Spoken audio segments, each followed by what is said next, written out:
अस्सलाम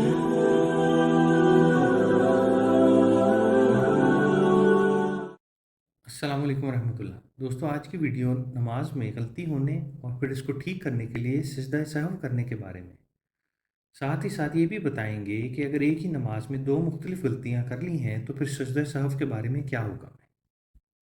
दोस्तों, ये एक इंतहाई अहम मसला है और एक इंतहाई कॉमन मिस्टेक है जो कि हम जैसे नमाजी जब नमाज पढ़ते हैं तो अक्सर उनसे हो जाती है।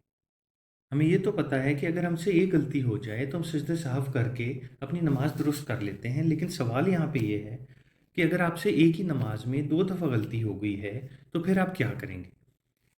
इसकी मिसाल ऐसे है कि 4 रकात नमाज में नमाजी दूसरी रकात में अत्ताहियात पढ़ना भूल गया और तीसरी रकात के लिए खड़ा हो गया। इस तरह उसका एक वाजिब छूट गया और उस वजह से उस पर सिजदे सहव करना लाजिम हो गया।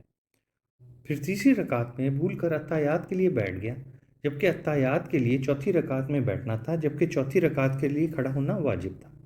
इस तरह से इसने दो वाजिबात छोड़कर दो गलतियां की हैं और एक ही नमाज में कर दी हैं। अब यहाँ पर सवाल ये पैदा होता है कि ऐसी सूरत में दो मरतबा सजदे सहव किया जाएगा या एक मरतबा।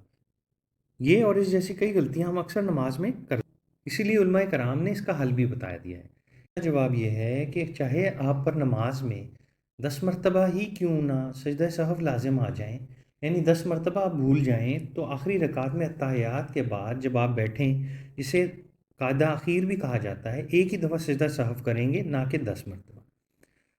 अब आपको सजदा सहव करने का तरीका बता देते हैं। सजदा सहव करने का तरीका ये है कि कायदा आखिर में तशहद पढ़ने के बाद दाएं जानिब सलाम फेरेंगे, दो सिजदे करेंगे और इसके बाद बैठकर तशहद, दुरूद और दुआ पढ़कर अपनी नमाज मुकम्मल कर लेंगे। उम्मीद है आपको बात समझ आ गई होगी कि नमाज में एक या एक से ज़्यादा वाजिब छूट जाने की सूरत में एक ही सजदा सहव किया जाएगा।